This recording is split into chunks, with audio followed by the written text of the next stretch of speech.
Hello and welcome to another YouTube video. I'm Tandy, and today we're going to be talking about March of the Machine Aftermath and its impact on the Pioneer format. We're going to be going over all 50 cards today. It feels like this is a smaller set, obviously only 50 cards instead of the normal like 250 or 300 or whatever they've done in the last couple years.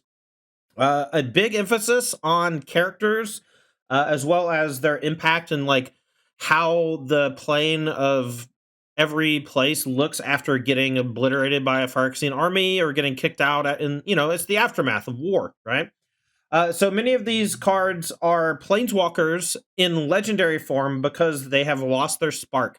That means that they are no longer planeswalkers. For now, we don't know that they're not going to get their spark back. Maybe the beginning of the next iteration of the Magic story is, someone specifically looking to respark those that have lost it. Maybe just, find the spark again for the future of the multiverse or whatever, right? So that's kind of where we're at, right? The Phyrexians left everything in ruin. There's no more spark, and we're here to pick up the pieces. Now, some of these cards are going to be pretty good. I think a few might be bad. We're going to talk about them not only in the context of Pioneer, but also in existing Pioneer decks, as well as how they could potentially have decks built completely around them. First up, Nahiri Forged in Fury, 6 mana, 5/4. Affinity for equipment. That means that for every Colossus Hammer you have, it's going to be reduced. You could potentially play 0 mana equipment. Those exist in Pioneer and could make this a significantly cheaper threat. The term affinity actually has me a little bit scared that this might be pretty good. And looking forward to really trying it in a true Colossus Hammer shell. So, second ability. When an equipped creature you control attacks... Nick Fox, not right now! Thank you for the sub. Appreciate the prime sub. Whenever an equipped creature you control attacks, exile the top card of your library. You may play that card this turn. You may cast equipment spells this way without paying their mana cost. So, a lot to like about Nahiri Forged in Fury. Not only is it a payoff for playing a bunch of equipment, but whenever you do attack with an equipped creature, whether it's got a sword or a hammer or whatever on it, you get a bunch of free cards off the top of your library. You can cast those cards as normal, play them like lands, whatever, but you may play the equipment off the top for free. And if you already have Sigarda's Aid in play, they also attach at instant speed. So Nahiri Forged in Fury, I think the equipment deck has kind of been on the outside looking in when it comes to being like a tier 1 strategy. It's been more closer to like a tier 2 or tier 3 strategy in Pioneer specifically. And hopefully this helps break it through, because I think this card is significantly pushed. The 6 up here is nothing. Affinity for equipment means that this essentially costs like 3 mana. I think this card's great, and could just generate a whole new archetype around it. Nissa, Resurgent Animist. 2 and a green for a 3/3 legendary elf scout. Landfall. Whenever a land enters the battlefield under your control, add 1 mana of any color. Very Lotus Cobra-esque. Very cool ability. Then, if this is the second time this ability has resolved this turn, reveal cards from the top of your library until you reveal an elf or elemental card. Put that card into your hand and the rest on the bottom of your library in a random order. I'm not going to sugarcoat it. I don't think this is going to be very good for Pioneer. I think this is going to be excellent for Modern. Basically, landfall always was super juiced with fetch lands. Things like, just Wooded Foothills, Arid Mesa, those types of fetch lands make landfall significantly better, especially on creatures that have like static landfall enters the battlefield abilities. This is not Tireless Tracker. This is not something that you can just play 1 land a turn and it's good. You really need to be able to hit that second land drop to get a free card. If you do want to try this in Pioneer, I would recommend doing something like Escape to the Wilds, Arboreal Grazer. But I feel like your payoffs for those can be significantly stronger than Nissa. Any deck that plays Omnath Locus of Creation can probably play Nissa as like a one of, and that Nissa can not only generate mana, but also find Omnath if it's your only elemental, and Nissa is your only elf. So maybe a singleton in the Bring to Light decks with Fabled Passage. Maybe those decks try to get a little more rampy and adopt Arboreal Grazer. Overall, I think this card is excellent, but maybe not for Pioneer. Karn, Legacy Reforged, 5 mana Golem, legendary artifact creature, star. This power and toughness equal to number of greatest mana value among artifacts you control. This is honestly a little weird considering many of the constructs that Karn has made in the past had star equal to the total number of artifacts. So this isn't really looking for raw artifacts, but rather, artifacts that maybe have cost reduction. In a format like Modern, maybe Mirror Enforcer is your best friend when it comes to Karn Legacy Reforged. But I'm curious, like, what kind of artifact we can cheat into play, or maybe just has cost reduction that we can play with Karn. Maybe we play it along with something like Inspiring Vantage or Inspiring Statuary, so we can improvise it out more quickly. The second ability is at the beginning of your upkeep, add colors for each artifact you control. This mana can't be spent to cast non-artifact spells. Until end of turn, you don't lose this mana as steps and phases end. Oh, does this mean this is a base 5/5? Power times equal to the greatest mana value among artifacts you control. Okay, so I guess this is a base 5/5, so this is actually pretty solid, right?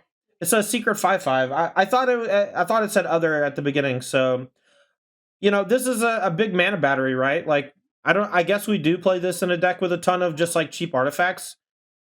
The one thing I'll say is I don't think this card is going to be that good in Pioneer specifically because Imri isn't good. Imri, Lurker of the Lock, has been a staple, a mainstay in Modern for years now, but it hasn't really broken through in Pioneer because the sets that had a ton of artifacts in them the last couple go-rounds, those artifacts were expensive, and Imri really thrives on having like cheap, aggressively costed artifacts.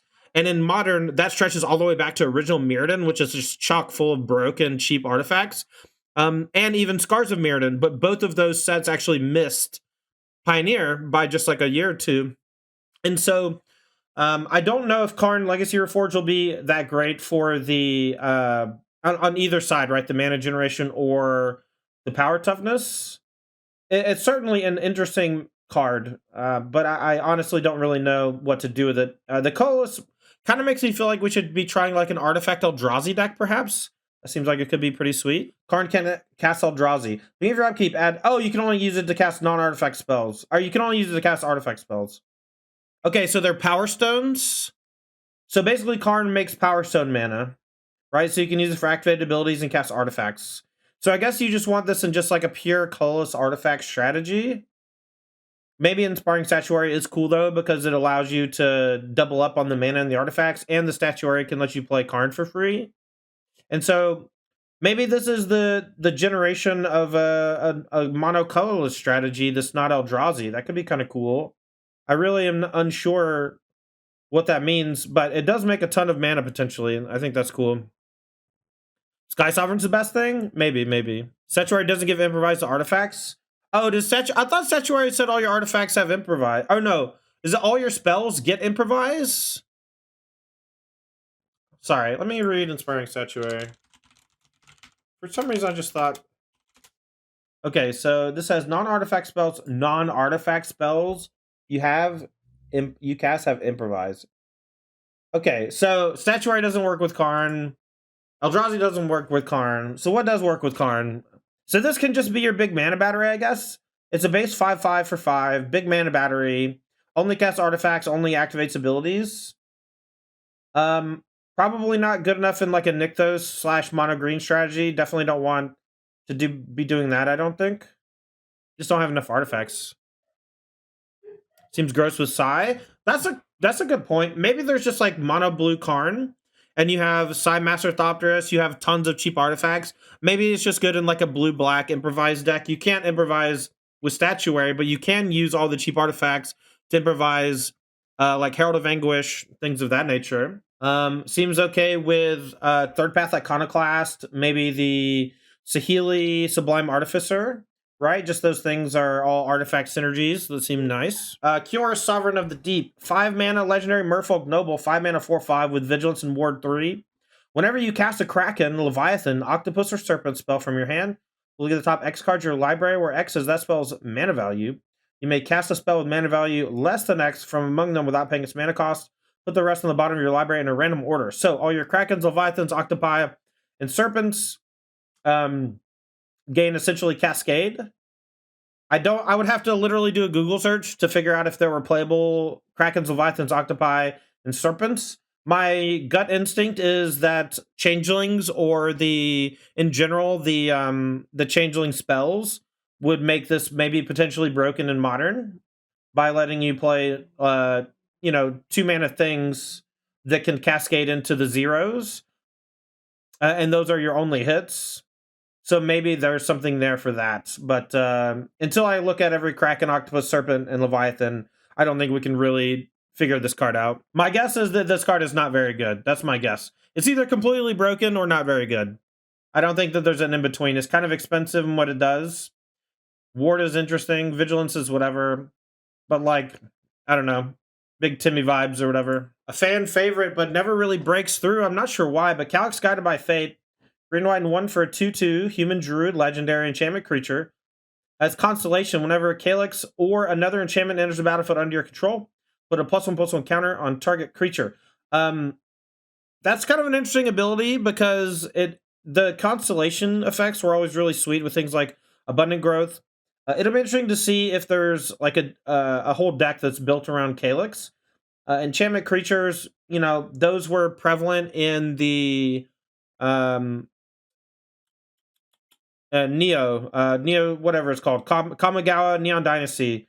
I was thinking Neo Tokyo for some reason because of Neo, but Neon Dynasty had a ton of enchantments that were also creatures, and so you can just like essentially treat this as, you know, you can grow one thing pretty big, or you can just have it be like its own thing. The second ability, whenever Calix or an enchanted creature you control deals combat damage to a player, you may create a token that's a copy of a non-legendary enchantment you control. Do this only once each turn. One thing I kind of like about this is that you can there's cards that make clones that make them not legendary anymore. So maybe you could make a clone of a Calix and then attack, and then you get another non-clone Calix. I don't know if that works necessarily, but that seems kind of interesting. I doubt that that's going to be something that we do in Pioneer, but I'm always looking for ways to exploit wording on cards or whatever. But mostly we're just going to play this with a bunch of like 1, 2, and 3 mana enchantments, and we're going to grow stuff. You know, this could be okay in like a Light Pause deck, for example, right?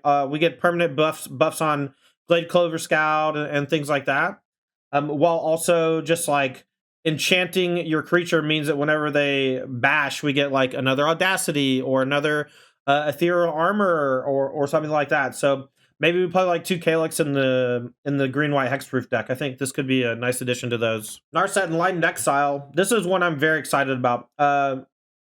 White, red, blue, and 1 for a 3/4 human monk. Creatures you control have prowess. This means this has prowess. So whenever Narset Enlightened Exile attacks, exile target non-creature, non-land card with mana value less than Narset's power from a graveyard and copy it. You may cast the copy without paying its mana cost. So, for those of you who played Legacy, there was a Grixis legend printed in a commander set that did something almost identical to this, except it was Grixis, not Jeskai, and it didn't have the Prowess ability. I think that Narset Enlightened Exile is incredible. I think this card's extremely good. I think this is going to be on the same level as Shieldred, where if you untap with it, I think it's very easy to win the game. You're going to be able to essentially copy removal spells to, you know, move your opponent's stuff out of the way. You can use this, you know, it's non-creature, non-land. So you can use this with like channel stuff. Like there's like the 3 mana Banishing Light that like blink stuff. You could get that back. You know, there's the all sorts of just like red removal, blue bounce spells, blue draw effects, red damage spells, white exile effects. Like these are all potential targets for Narset's ability. And that's not even assuming that we can pump it.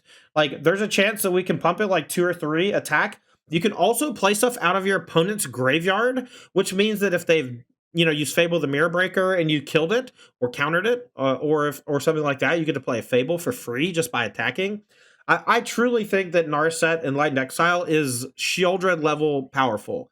And I think that this is going to create its own archetype that is essentially Jeskai control or Jeskai midrange, where we do all the same shit that Rakdos is doing, but instead of Thoughtseize and Push, we play, you know, red removal and maybe just like Jace Vryn's Prodigy or some stupid shit in the early turns. Again, this is a complete build around. And I feel like that's going to be a common theme from this set, is that we have a lot of commanders, right? This is literally just, here's 40 commanders and 10 cool cards. And Narset Enlightened Exile is just build around completely. I think this card's sick. Ob Nixilis Captive Kingpin, 2 black-red, legendary creature demon, 4/3 flying trample. Whenever 1 or more opponents each lose exactly 1 life, put a +1/+1 counter on Ob Nixilis Captive Kingpin. Exile the top card of your library. Until your next turn, you may play that card. Obnixilis is going to go great in Cat Oven. I think that this is essentially a version of the 5-mana dragon that the Jund Sack decks played. It was the commander one. I keep forgetting the names. But this is essentially just a pure replacement for that. You don't ever have to splash green again. Obnixilis works so well with Cat Oven. It works well with Mayhem Devil. Oh, sorry, it's each opponent loses a life. So it has to be Cat Oven. It has to be like Zulport Cutthroat. You can play this in a deck that plays those types of like pingy drain effects. I think that could be great. And every time you do, this gets bigger. And when it gets bigger, you also get cards off the top of your deck. Overall, you can do things during your own end step, and so you don't like lose the cards or whatever. But mostly Obnixilis with Cat Oven, I think, is going to be incredible. So keep an eye on this one.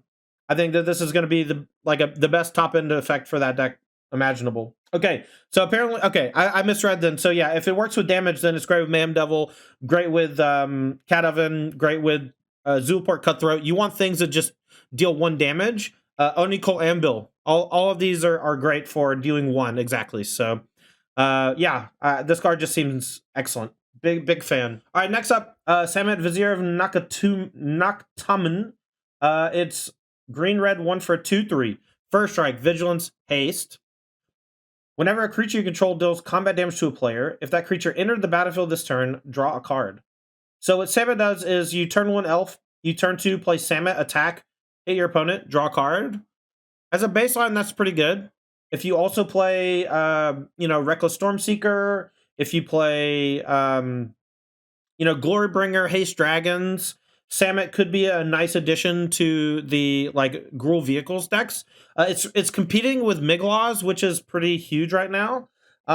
If people move towards 5 damage dealers like Roast, Miglaws is going to be a bit worse. But right now, people are playing, not Fire Prophecy, but the new one, Voltaic, whatever, that essentially just deals 3. People are still playing Fire Impulse. People are playing Stomp. Samut's going to be worse than Miglaws in many of those scenarios. But if everyone starts playing Roast and Miglaws looks like pretty bad, I think Samut could be a nice little juke. I think it's pretty sweet with a number of cards that Gruul already plays. So as a 1 or 2 of it seems reasonable. I also think that, obviously there's always going to be talks about Bard class whenever you have a Gruul legend. Bard class is an excellent card when it's going, and it just needs, essentially the best possible legends at any given moment. And I think Samut could be a good legend for the Bard class decks, but overall this card is interesting, but I doubt that it's that great. The Vigilance is neat, First Strike is neat, Haste is pretty cool. Overall, though, I think it's just not going to trigger that much. But even if it does trigger, it's not even going to be that scary because, it only hits for 2. If this were a 3/3, it'd be a home run, knock out of the park. 3 mana, 3/3, Vigilance, Haste, First Strike with a crazy ability that draws cards, when your opponent doesn't block. As it stands, though, I think they can afford to just take the hit, Next up, this is one that a lot of people are excited about. Sarkhan, Soul Aflame, 1 blue-red for a 2/4, Legendary Human Shaman. Dragon spells you cast cost 1 less to cast. Whenever a dragon enters the battlefield under your control, you may have Sarkhan Aflame become a copy of it until end of turn, except its name is Sarkhan Soul Flame, and it's legendary in addition to its other types. So what does that mean? First and foremost, dragons costing 1 less to cast. This is an ability we've had on cards a couple different times throughout my time playing Magic. None of them were ever really that great for competitive play. But I also don't think that those cards were just built very well as far as, design is concerned. People are afraid to give cost reduction to dragons, and for good reason. Dragons are expensive. If you play something early that gives a cost reduction, sometimes it's really strong. And here, making your 5-drops cost 1 less is great, but it also just means you need 1 fewer land drop. But the fact that this card is 3 and 5 is pretty sweet. Now, the second ability, whenever a dragon enters the battlefield under your control, you may have Sarkhan become a copy of it. That just means it's a second Glorybringer, if you want, or a second whatever dragon the moment that it comes into play. It's only until end of turn, but when you have an ability as powerful as something like Glorybringer, I think that is exactly where we want to be when it comes to Sarkhan. And so now I just essentially want to go look at every dragon and see if we can find some that we can cheat into play, and then Sarkhan becomes a copy of it. or just find like a bunch of them that are relatively inexpensive and just solid. I know that I've played a number of them over the past couple months, and I think this card could go great in a number of dragon decks. This is again another card that's just going to reshape an entire archetype if it's good, and like it just does something really unique while having decent stats. The dragon reduction is great. The 4 toughness is solid. It's a great defensive creature.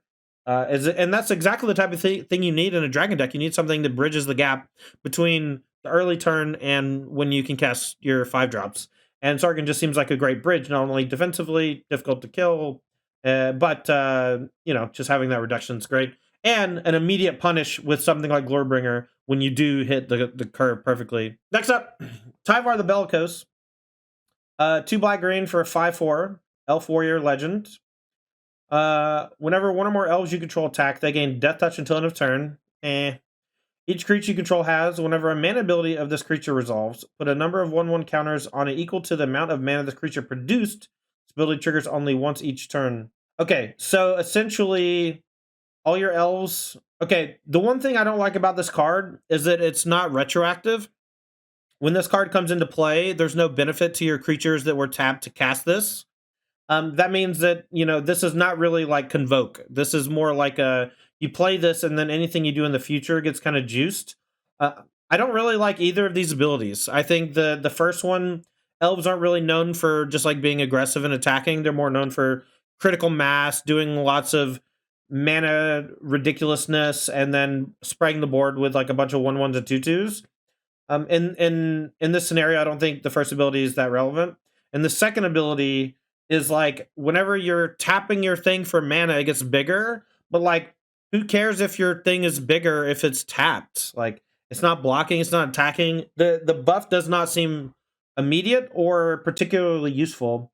So I'm not a big fan of this card. I think Tyvar as a creature has always been somewhat at odds with the rest of the clan or whatever you want to call them. And here I think this is just a straight miss. This would be pretty good maybe in like the old versions of elves with like Rin's Run, Vanquisher or whatever, like the really beatdown heavy ones from the like 2010s or 2008 or 2009. But we're just like in a different decade, like we're in 2 different decades away removed from that being good. And Tyvar the Bellicose just does not hit. And this is coming from someone who loves the Tyvar Planeswalker. This is just like not a good card, I don't think. It's very aggressively costed for what it is, but that's just not what elves needs. Right. Open the way, green X. X can't be greater than the number of players in the game. Okay, so you can only do it for 2 and heads up. Reveal cards from the top of your library until you reveal X land cards. Put those land cards onto the battlefield tapped, and the rest on the bottom of your library in a random order. Okay. I guess this is more for Commander than anything. You can do it for X equals 4 in Commander. I think that's really cool. In heads up play, this can only ever be X equals 2. So this is like a 3 mana Rampant Growth or 4 mana double Rampant Growth. I think that's pretty sweet. The fact that it's like versatile in nature makes it pretty cool. One of the downsides of the 4 mana double Rampers was always that they cost 4. The fact that this is a 3 Ramper or 4 Ramper is sweet. The fact that you can hit, interesting lands off the top of your deck is cool too. It's not really easy to control, which I don't love, but that makes sense. You don't want it to be unbalanced. Overall, I like the look of the card.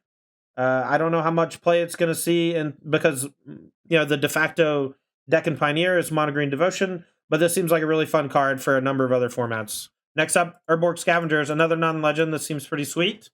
This is 2 and a black for a 2/2 Spirit. Whenever it enters the battlefield or attacks, exile target card from any graveyard, put a 1/1 counter on Urborg Scavengers. When Urborg Scavengers has flying, as long as a card exiled with it has flying, the same is true for First Strike, Double Strike, Death Touch, Haste, Hexproof, Indestructible, Lifelink, Menace, Reach, Trample, and Vigilance. Long story short, this is like a mini version of a Soul Flare. It's like Soul Flare had a baby with Graveyard Trespasser, and this was the result. I don't think that this is better than Graveyard Trespasser for like a generic mid-range deck, but it seems quite strong in general, and I would be definitely down to try it in a number of graveyard synergistic strategies that play things like Grizzly Salvage, right? The indestructible part of it's pretty cool, and then later you can do whatever. But just kind of getting essentially more Soul Flayers, so you can exile your Zetalpas and have like a 3/3 mini Zetalpa, and then it grows every turn when you attack. I think it's pretty sweet. So consider this as Soul Flayers 5 through 8, and assume that it's going to be playable and maybe good. Vesuvan Drifter, 2 and a blue for a 2/4 flyer, shapeshifter. You may look at the top card of your library at any time. At the beginning of each combat, you may reveal the top card of your library. If you reveal a creature card this way, Vesuvan Drifter becomes a copy of that card until end of turn, except it has flying. Okay, so if you can manipulate your deck, this seems pretty good with something like Scheming Symmetry. Maybe we can turn Vesuvan Drifter plus Scheming Symmetry into a potential kill of some kind. It would take playing a creature we likely cannot cast as of normal. And I'd have to essentially look at every single creature in Pioneer that costs more than 6 mana or whatever to see if there's anything truly broken we can do with Scheming Symmetry, Vesuvan Drifter. There probably is. 3 mana, 2/4 as a baseline is not that bad. This is another type of card that seems like it could be good in a Soul Flare style shell, where when it becomes a copy of the top thing, it's powerful, it does something cool, has like a cool ability when it attacks, has a nice ability when it dies, maybe. Something like that seems like maybe the way to go. A little too much weirdness to really grok upon first look, but that's kind of where my head's at. Something with Scheming Symmetry seems like it could be good with this Vesuvan Drifter. Drannith, New Benalia's Light, 3 mana, 2/2, Human Knight, Vigilant, Trample, Lifelink, million abilities. Once during each of your turns, you may cast an aura or equipment spell from your graveyard. So this, I guess, works alongside Calix, although I don't think that this is better than Calix. Maybe there's a version of that deck that plays one Drannith, one Calix, and has a way to tutor for them with Traverse the Ulvenwald or something similar. My gut says that this is not playable. My gut says that this card is very bad. You'll need like Self-Mill and a bunch of other auras and stuff, and I don't think that graveyard stuff doesn't really work with auras and vice versa. Now, that used to not be true with Replenish back in the day, but that's neither here nor there. Different era. Not a big fan. 2 green white for a 4/4 flyer, Angel Legend. Other permanents you control have hexproof. Awesome. You may look at the top card of your library at any time. Awesome. You may cast angel spells and human spells from the top of your library. No notes. Very cool card. Protects your other stuff. Lets you play angels and humans off the top. I think this is a slam dunk in the, angels decks have been running around. Obviously, it doesn't get found off of Coco, doesn't get found off of Kayla's Reconstruction, but as a top-end effect to go along with that, as a 1 or a 2 of, I think is quite strong. Maybe a good sideboard card that acts like an engine, like against Rakdos, where you need a little more raw card advantage. Could be a nice top-end alongside Catilda Dawnheart Martyr in like a green-white or green-white X human deck, where obviously there's no human synergies with it as far as ETBs, but being able to play humans off the top of your deck with, that mana ability from Catilda, I think is pretty sweet. So overall, interesting card, great stats, cool abilities. Overall, I like it a bunch. Next up, Jirina, Dauntless General, 2 mana. That's a big deal. 2 mana for a 2/2 human soldier. When Jirina, Dauntless General enters the battlefield, exile target player's graveyard. I'm already excited about this card. Sacrifice it. Humans you control gain hexproof and indestructible until end of turn. Excellent card. No notes. Well costed. 2 mana, 2/2. Relevant ability, exiling the graveyard when ETBs. You can do it with Collected Company and hit the graveyard at instant speed. And then you can also use it to protect your stuff like a Selfless Spirit. I've literally played Selfless Spirit in humans before in the sideboard, and now you don't have to. You just get to play an excellent 2-drop. I really don't know what to say. We haven't had a human that was this aggressively costed in a while. We've been looking for effects like this that cost less than 3 mana for quite some time outside of Selfless Spirit. As for the second ability, and for the first ability, it's just free. I think this card's incredible. Yeah, this also goes in a Skrelv deck too, right? Like we're always looking for legends for Mox Amber and Skrelv, especially white ones, because Skrelv is just like the best legend for Mox Amber, and I think that Jirina goes in that deck easily. It does only protect humans though, so keep that in mind. You do want to play like Plaza of Heroes, Legend, Humans, basically. But you can just play this in Esper Humans or, you know, Abzan Humans or whatever if you want to play Collected Company. I think Abzan Humans seems pretty sweet. And Jarina seems like a great addition to that strategy. Do I play 4? No, probably not. Probably play 1 main deck and 1 in the sideboard, or maybe 2 in the sideboard. Overall, though, I think this is an excellent card. We got Drannith Ruins, the first land we've seen in the set. Enters untaps, important. Taps for colorless. 2 tap, put 2 +1/+1 counters on target non-human creature that entered the battlefield this turn. I honestly have no idea how to rate this card. This feels like something that could go well in an Ornithopter deck, because Ornithopter is just the only card that costs 0 mana that works with this, I think, in Pioneer anyway. Outside of that, you know, it just seems like a pretty generic land that can be useful.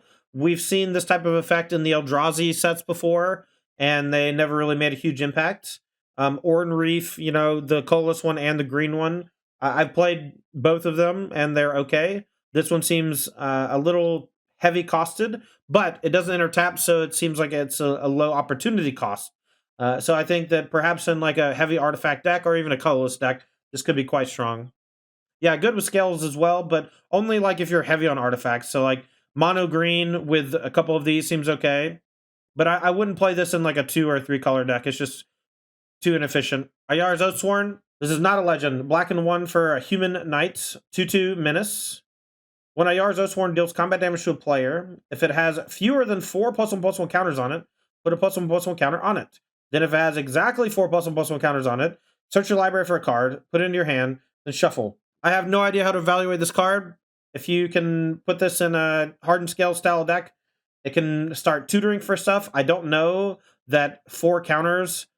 wait, you don't have to remove the counters, right? Okay, so you don't have to remove the counters when it resolves. I missed that one for a second. So I feel like your whole goal should just to be to get 4 counters on this while attacking and doing some really aggressive things. And then you could just get to tutor for a removal spell if you need it. You get a tutor for like another hardened scales or a payoff or maybe a fling effect. I know that there's like a new creature with backup that lets you sack and like deal damage equal to power to something. Maybe that works well in this strategy. Overall, card seems interesting. 2 mana 2/2 though, I think gets bricked by Stomp too often. So I don't think that this is going to be that good in Pioneer specifically. I think this could be a major play in Standard. I think this card's pretty awesome for there. All right, Arni Metalbrow, 2 and a red for a 3/3 Legend Human Berserker. He's got a horn stuck in his head still. Whenever a creature you control attacks or a creature enters the battlefield under your control attacking, you may pay 1 and a red. If you do, you may put a creature card with mana value less than that creature's mana value from your hand on the battlefield tapped and attacking. So essentially, you can do this as many times as your hand like cascades. Whenever a creature you control attacks or a creature enters the battlefield under your control attacking. Okay, so you play Arni, you attack with like a 4/4, you pay a red and 1, you play a 3-drop. Mana value less than the creature's mana value from your hand in battlefield time attacking. I don't know. This feels very bad. I don't really know how to say it. It's extremely complicated and underwhelming. Yeah, you can chain it. So if like you attack with one thing, you can spend a red and 1 and then play a smaller thing and then pay a red and 1 and pay another smaller thing. I feel like that's not going to matter ever or at all. Like, it's like giving virtual haste to things in your hand, but by the time you get this down and start attacking and have mana up, your hand should be mostly empty anyway, unless you're a more mid-rangey build. But in those cases, you should be curving. I don't think that this has a home anywhere, except maybe in a deck that's trying to cheat out like a Colossus of some kind that has like a severely undercosted thing with a big drawback. I can't really put my finger on why I don't like this card other than that. I don't think it's very good, though. That's my initial reaction. Tranquill Frillback, 2 and a green for a 3/3 dinosaur. Non-legend. Whenever Tranquill Frillback enters the battlefield, you may pay a green, up to 3 times. When you pay this cost 1 or more times, choose up to that many. Okay, so it's choose 1 or all equal to the kicker. So this is so complicated. So base is 3 mana, 3/3. For 4 mana, you get to gain 4 life, exile a graveyard, or destroy an artifact or enchantment. So it's just multi-kicker. I wish they had just said multi-kicker. Green, do this. Green, do this. Green, do this. I guess it was easier to template it this way. Maybe this is fewer words or whatever. It's also when it enters the battlefield, I guess, so it's not like actual kicker.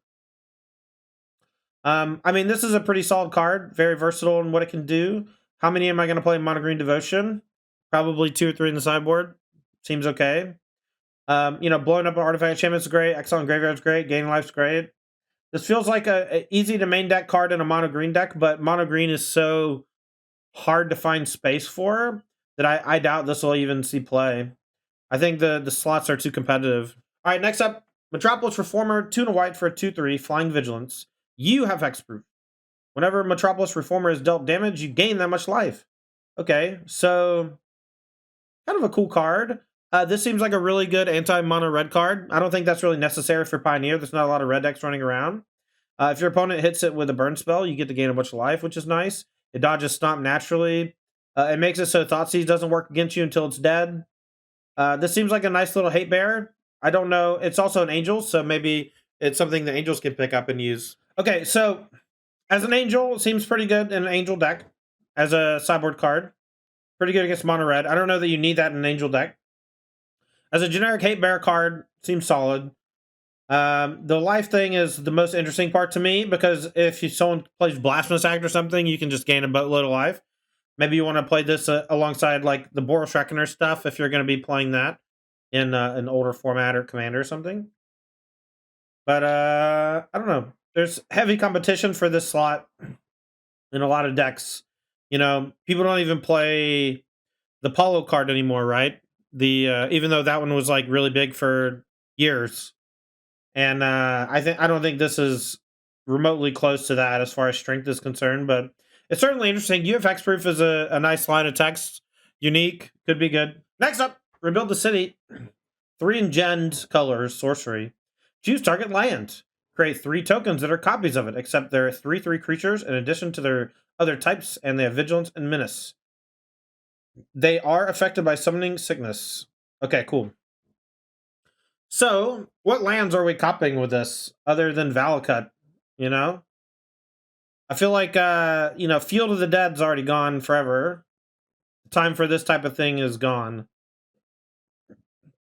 Darksteel Citadel, maybe? You get, like, a bunch of indestructible ones. Lotus Field? I guess they all enter play and you sack, right? Don't you have to sack, like, a ton of shit? This card fucks with Valakut? Yeah, but, like, isn't it just easy to win the game when you have Valakut in play and 6 mana? I feel like Primeval Titan and Scapeshift are both just significantly better. And I don't really see a universe where this is playable. Obviously, Commander seems reasonable. Maybe in Standard there's something cool to do with it. But it's just like 6 mana make 3 3/3s that are also just double as lands. I hate that you can't tap them for mana the turn that you do it. So I don't understand why you're copying lands outside of Valakut, really. Next up, Rocco Street Chef. My man went from being a kingpin to a chef. I love it. That's kind of what happened to me, too. 9 colors for 2/4 Elf Druid.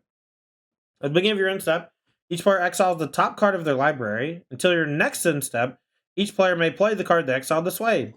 Whenever a player plays a land from exile or casts a spell from exile, you put a +1/+1 counter on target creature and create a food token. So basically, it's like a card engine for both players, or I guess every player. And then whenever any player plays one of the exiled cards, you get a benefit. This is not a competitive card for a heads-up play, I don't think.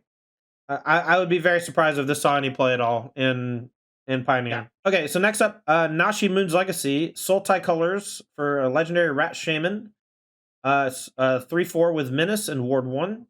Whenever it attacks, exile up to 1 target legendary or rat card from your graveyard and copy it. You may cast the copy. So this is like a miniature version of the Narset we were looking at, except it's a little more centered around legendary creatures. I doubt that the rat ability is going to be that relevant outside of, a few dedicated rat players. But overall, I think you know being able to get back like a Vran Executioner, a Jace Vrinch Prodigy, Rona, like this could easily go in Sultai Rona because it lets you get back Mox Amber. Yes, any legendary card, right? So it gets back Mox Amber, it gets back Rona. I'll probably try this in like over the Glissa spot when I was building for the Sultai Rona deck. I really like that this can get back Mox Amber. I think that's super cool. The fact that you copy it, it doesn't go away, so you can't use the Mox Amber for the combo, but you can use the Rona for the combo. You can use the Mox Amber for like for just extra mana. This is probably going to be better in like a Vrand Executioner Thane deck, though, I think. So overall, I think it's a really sweet card, though. I think there's plenty of legends that it can get back that are going to be good, and it's relatively difficult to kill. And it triggers on attack, not combat damage. And so it doesn't matter if your opponent blocks or not, which is cool. Plargg and Nassari. This is one of those team-up cards, I guess, but from Strixhaven. 3-2 red for 5-4 Orc Efreet. At the beginning of your upkeep, each player exiles cards from the top of their library until they exile a non-land card. An opponent chooses a non-land card exiled this way. You may cast up to 2 spells from among the other cards exiled this way without paying their mana cost. At the beginning of your upkeep, each player exiles cards from the top of their library until they exile a non-land card. An opponent chooses a non-land card exiled this way. You may cast up to 2 spells from among the other cards exiled this way without paying their mana costs. Okay, so this, if I'm reading this correctly, if you're in a commander game, you reveal 4 cards. You pick an opponent to choose a non-land card exiled this way, and that one is banned, and then you get to play the other up to 2 others. Something like that. This is very strange. I'm just going to skip it. Have fun with that one in Commander. This is not a competitive Magic the Gathering card in Pioneer. Next up, ooh, I didn't know about this one. Niv-Mizzet Supreme. 5-color, 5-5. Legendary Dragon Avatar. Flying. Hexproof from Monocolored. I haven't read the rest of the card. That's a pretty good ability. Hexproof from Monocolored is a big deal. By itself, I think, makes me want to look at this card a second time. I still haven't read the rest of it. I have a feeling it's going to be bananas. Each instant and sorcery card in your graveyard that's exactly 2 colors has Jumpstart.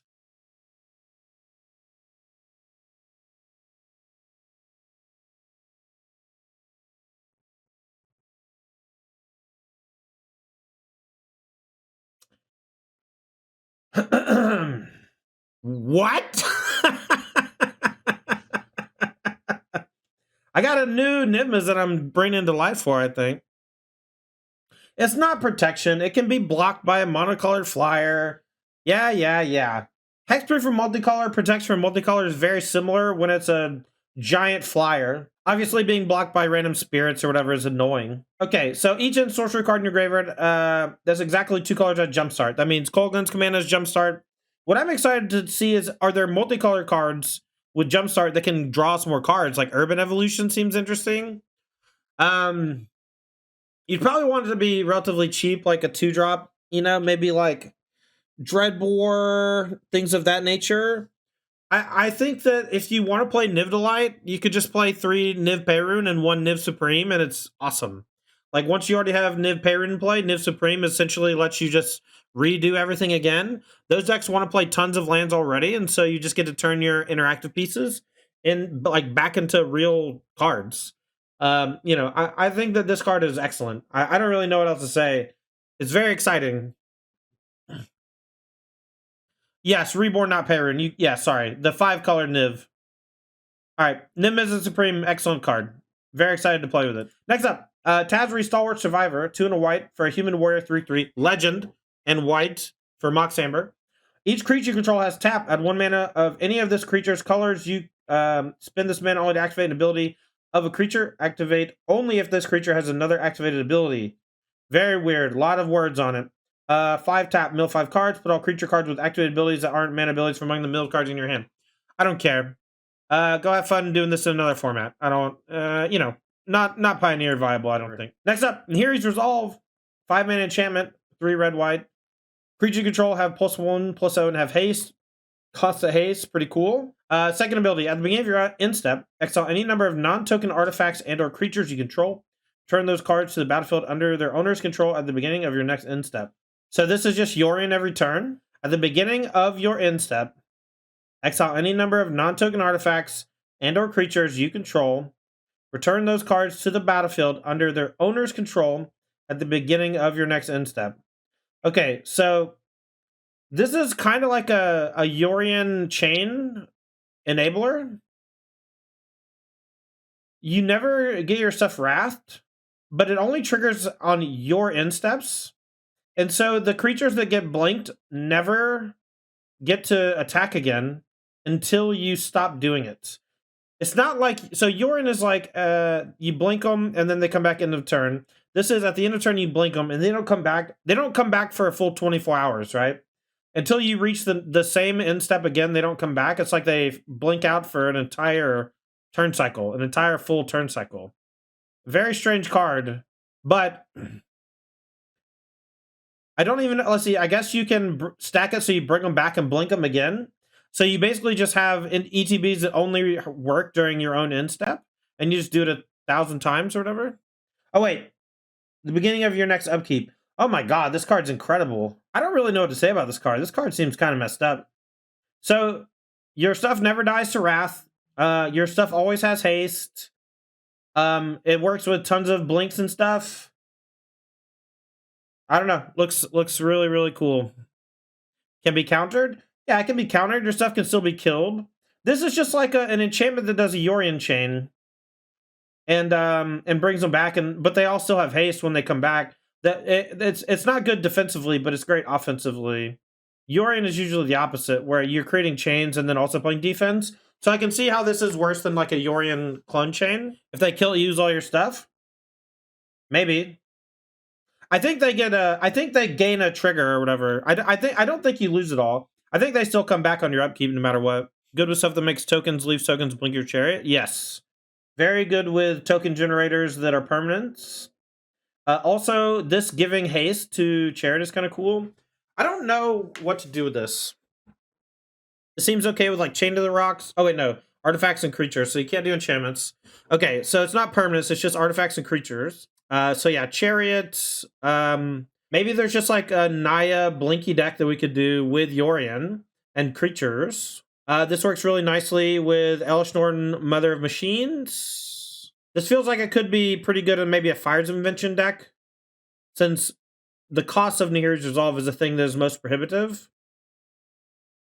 And then just playing it with like a bunch of ETBs like Chariot seems sweet. I don't know. Very hard card to grasp. A ton of words on it. Cool ability though. Deification. White and 1 enchantment. As Deification enters the battlefield, choose a Planeswalker type. Planeswalkers you control of the chosen type have hexproof. As long as you control a creature, if damage dealt to a Planeswalker you control of the chosen type would result in all loyalty counters on it being removed. Instead, all but one of those counters are removed. Okay, so essentially, if you have Deification in play, naming a Planeswalker like Elspeth, and your opponent tries to attack or shock or whatever your Planeswalker, that Planeswalker does not die. So it essentially makes that Planeswalker unkillable via loyalty. Obviously, Hero's Downfall, things like that hit a Planeswalker to destroy them, it'll get rid of, but they have hexproof, so I guess not. So you would need something that like removes all permanents that cost 5 or less or whatever. Not really sure.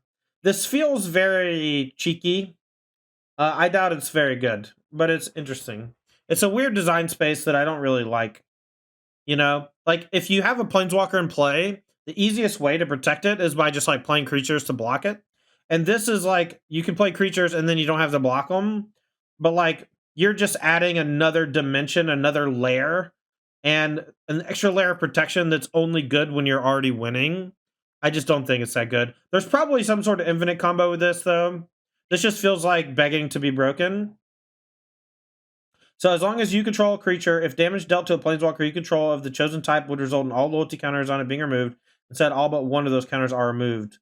I'm curious if there's a way to just like jack up the counters, burn them somehow, and then like go back up somehow. I don't really know. Leyline Immersion. Green and green, enchantment aura. Enchant legendary creature.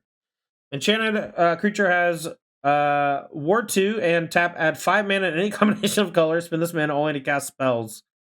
Okay. Weird. Not my cup of tea. Y'all have fun with this one. I'm out. 2 and a black and a white for a legendary enchantment. When Kindred's Royal Funeral enters the battlefield, exile up to 2 target legendary creature cards from your graveyard. You draw X cards and you lose X life, where X is the greatest mana value among cards exiled this way.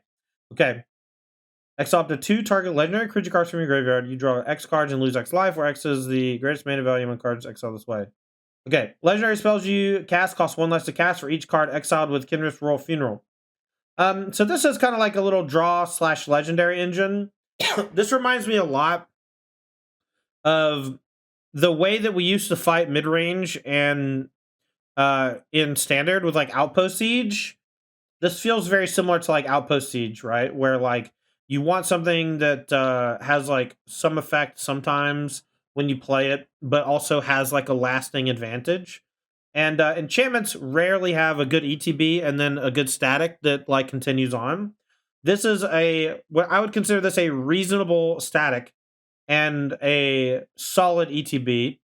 The fact that the static is reduced like kind of semi-permanently is interesting. Overall, you know,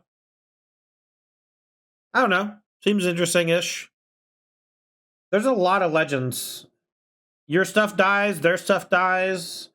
I don't know how easy this is to turn on. This card is very obviously commander bait, but I think it could be okay in Pioneer in the right shell.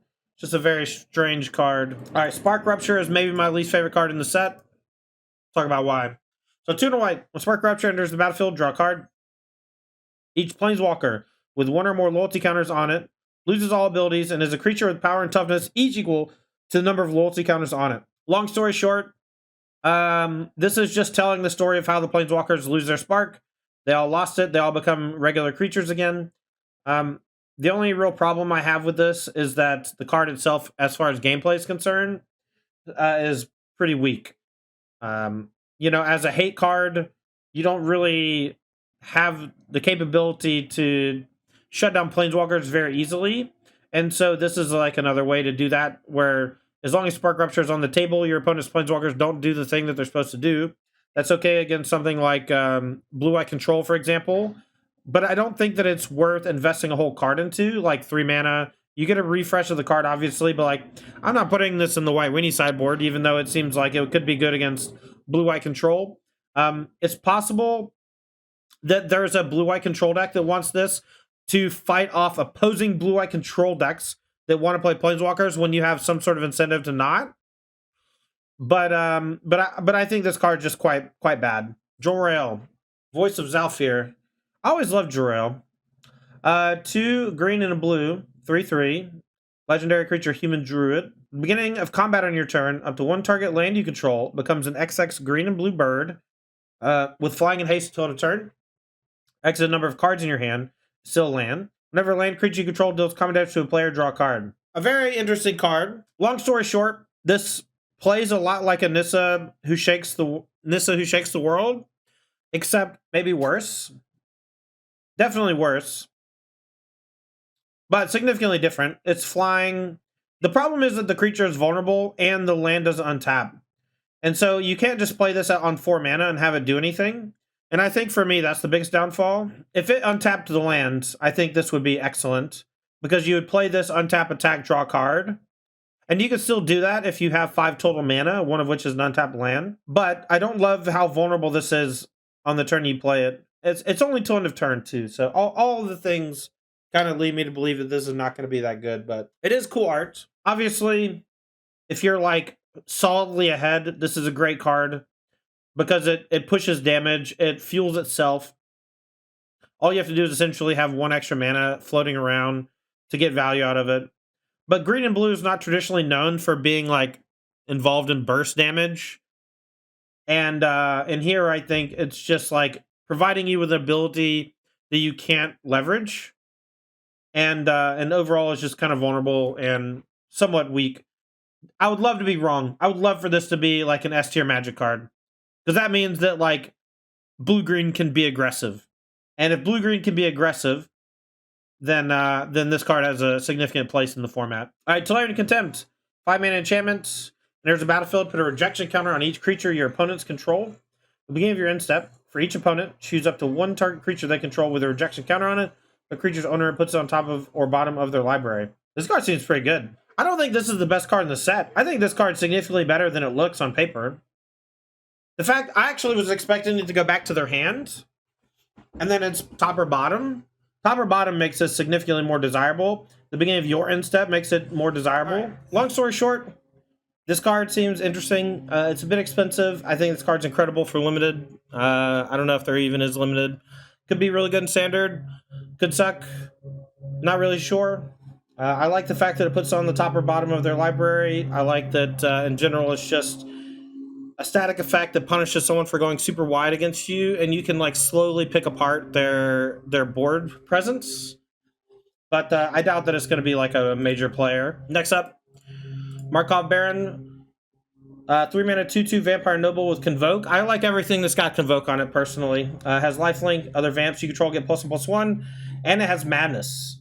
Vampire Lord with a bunch of cool abilities. I think this card's excellent. I am okay. Yeah, great card. No notes. You know, good in a vampire aggro deck. Has some Madness, which is nice. The vampire buff's cool. 2/2 lifelink. Has Convoke, so it's super cheap, so you can just spend your early turns curving. Next up, Coppercoat Vanguard. 2-mana 2/2 Human Soldier. Each other human you control gets +1 power and has Ward 1. And maybe a nice addition to the Mono-White Humans deck. Ward 1's a powerful ability. And the mini buff is nice for just power. Yeah, this could easily fit into Mono-White Humans in some number. It's obviously fighting for some very valuable slots, but I feel like there's been a couple of 3-drops that have been making their way into the strategy in the main deck that probably don't need to be there, and maybe Coppercoat Vanguard is the one. I really like Ward 1 on it. The fact that each other human gets Ward 1 is kind of annoying.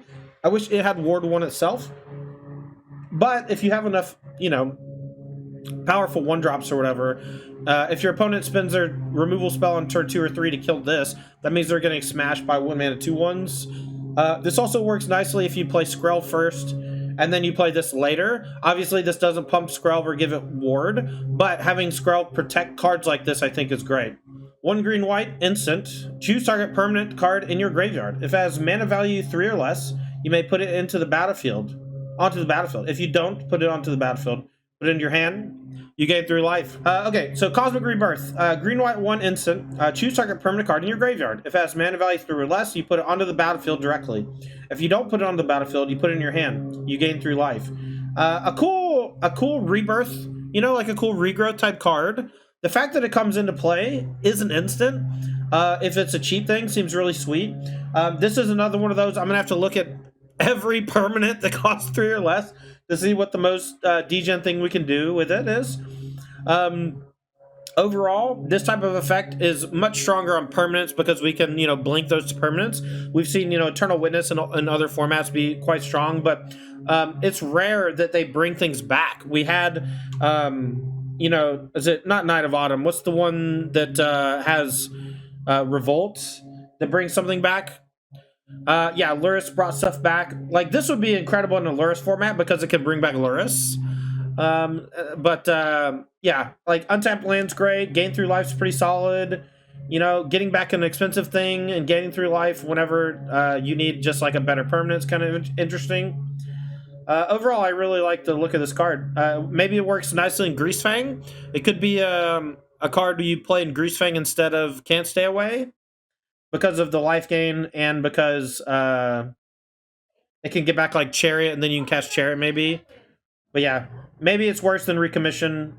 But overall, I really like the look of it. Feast of the Victorious Dead. Black-white enchantment. At the beginning of your end step, if 1 or more creatures die this turn, you gain that much life and distribute that many 1/1 counters among creatures you control. If Abzan Tyvar Sack ever wants something like this, I would be surprised. But that would be the type of deck that wants this effect. Cartel Aristocrat loves this. You know, anything that's like doing Blood Artist stuff is kind of interesting.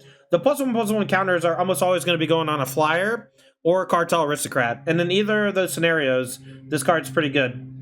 Maybe this goes in just like a black-white sacrifice deck when you don't want to play Collect the Company. I'm not really sure exactly what that type of deck looks like. You know, spirits, stuff coming back from the graveyard, token generators, things of that nature. Interesting card, but it does not have a home currently, and I will be excited to see if anyone builds a card around it. Harness Snubhorn. 4 mana, 2/5 Vigies. Whenever it deals combat damage to a player, return target artifact or enchantment card from your graveyard to the battlefield. Well, not something I really expected to see. This card obviously has trouble dealing combat damage to a player sometimes. I doubt that this will do anything relevant in Pioneer. We already have Refurbish, and Refurbish doesn't need to deal combat damage, so... Overall, maybe this goes into something like God Pharaoh's Gift, because making a copy of it lets you get back other creatures. But overall, I don't think so. Blue 1 instant. Return all non-creature, non-land permanents to their owner's hands. So this is a really sick hate card for some very specific strategies. I don't think that those strategies exist that much in Pioneer. They do exist in Modern and Legacy quite a bit. I think this could be strong against those artifact strats. Not a big fan of this card's interaction against like Urza Saga because it doesn't bounce the tokens or the land itself. So I doubt that this will find a home anytime soon, but this is a reasonable sideboard option for some decks and some formats. Goldforge Thoptrix, blue and white for a 1/3 flying lifelink. Each legendary permanent you control has Ward 2. It itself is not a legendary creature though. I don't like playing things that buff legendaries that are not legendary themselves. I seriously doubt this card will ever see play in any deck. Next up, Death Rattle Oni. 7 mana Flash Demon Spirit. Flash is kind of cool. The spell costs 2 less to cast for each creature that died this turn.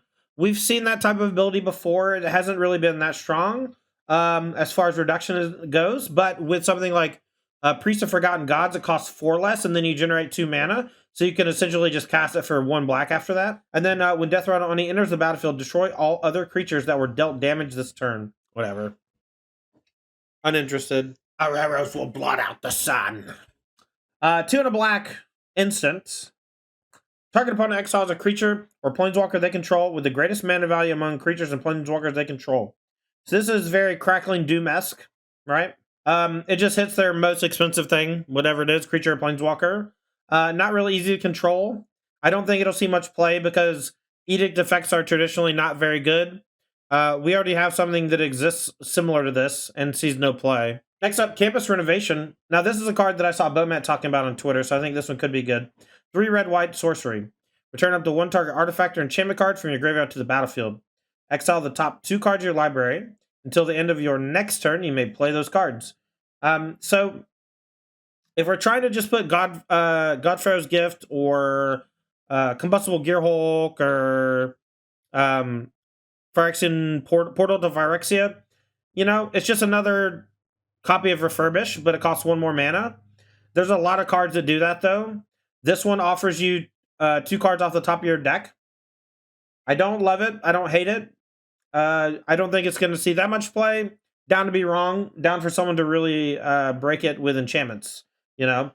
So if there's maybe some really powerful enchantment you can put into play, like Omniscience. Omniscience only lets you play stuff from hand, though, so you can't Omniscience, flip 2 cards, and then play those 2 cards, which kind of sucks. But overall, I think interesting card, especially with the enchantment clause. But Refurbish is my go-to, and Refurbish, he's like no play, so. Undercity Upheaval, green 1, sorcery. Undergrowth, distribute X 1/1 counters among any number of target creatures you control, where X is the number of creature cards in your graveyard as you cast a spell. Creatures you control gain vigilance until end of turn. So if you have a huge graveyard, you just distribute a bunch of 1/1 counters equal to the number of creatures in your graveyard, and then your creatures all gain vigilance. I think that this could be a secretly very powerful card in a self-mill strategy. In fact, while Greasefang has shown us that the graveyard strategies can be viable if the payoff is there, Undercity Upheaval is probably a more clunky payoff than Greasefang proper, but in a different color combination, you know, maybe just straight green-black with Satyr Wayfinder, Grizzly Salvage, you know, Stitcher Supplier with various ways to sacrifice it. You could really do some serious damage with Undercity Upheaval. You know, I could see you putting, you know, anywhere from 6 to 10 counters spread out on your stuff, giving them vigilance, and if they have trample naturally, or you give them trample or whatever, definitely an appealing card, although I'm not sure how to build it. Tuner Red for a 3/2 haste. When it attacks, look at the top 6 cards of your library. You may reveal a dragon card from among them and put it in your hand. Put the rest on the bottom of your library in a random order. Okay, so dragons matter with warriors. I doubt that this ever sees play, but if you want to do green-red monsters but with dragons, you know, there are definitely worse 3-drops to be playing. Play the elf on 1, this on 2. You know, 4-drop dragon that you found on 3. Doesn't seem that bad. The fact that it's whenever it attacks means if your opponent doesn't deal with it immediately, it's going to threaten another dragon off the top of the deck. My biggest problem is that dragons traditionally are just expensive, and a card that says draw expensive cards only is worse than a card that just says draw a card. If this just said 3/2 haste, whenever it attacks, draw a card, it would be excellent. It would be nuts, right? It would be fantastic, and obviously that's why it doesn't say that. And so you can't really think of it like that. It's a very specific deck building restriction, and the ability only works when you attack. So overall, I think probably not worth, but certainly interesting. Red 1 sorcery. Search your library for an artifact card, reveal it, put it in your hand, shuffle, then discard a card at random. If an artifact card was discarded this way, it deals 2 damage to each opponent. So this is just like gamble only for artifacts. I really don't like this card. If the most frustrating thing in the world is when you tutor and then get punished by a random effect. Gamble is such a feel-bad card, and this card is just 1,000 times worse than Gamble. 1,000 times worse than Gamble. I don't think this will ever see play in any deck. The last ability, dealing 2 to each opponent, is also just like, who cares? If you're playing a deck that tutors for artifacts, and you have to discard an artifact, and your opponent takes 2 damage, that's like not a relevant ability. If it was like deal 2 to all opposing stuff, I'd be like, oh, that's awesome. And like maybe you could control it and do something cool. But this card is just kind of embarrassing. It just doesn't really do anything. Animist might tuner green sorcery. The spell costs 2 less if it casts to cast if it targets a legendary creature you control. Target creature you control deals damage equal to twice its power to target creature or planeswalker you don't control. So if you play that like green-white X Skrelv legendary deck, right? This card is essentially 1 mana bite, but it's doubled. The problem is that like you're still somewhat likely to get blown out by removal. Cards like this are often dangerous to play constructed, but they can be good. And if you find like a reasonable like mono green Legends Matter deck, like Pelukronos is there, right? There's the other triple green guy. He's like the 4/4 that whenever you play another creature gets a counter on it, whatever he's called. Like there are mono green legends that would want something like this, but it's super rare that you want to play this outside of a mono green deck because you just have better removal in other colors, and usually when you splash a color, it's for removal. Now, with that said, this could be an okay card. I just don't see it really seeing much constructed play. All right, well, that is MTG Mom Aftermath. This is the kind of like post-set release of MTG Mom that has a bunch of interesting storytelling on the cards. You know, we talked about quite a few cards and how they were going to impact Pioneer, and we'll hopefully get to play with them in just a few weeks. So if you enjoyed that, make sure to follow me on Twitch, twitch.tv/Tandy, and hopefully in the future we'll be playing with some of these cards and you'll get to see just what they're all about. But that's going to do it for me. Thanks for watching. Make sure to hit the like and subscribe button on the way out, and we'll see you next time.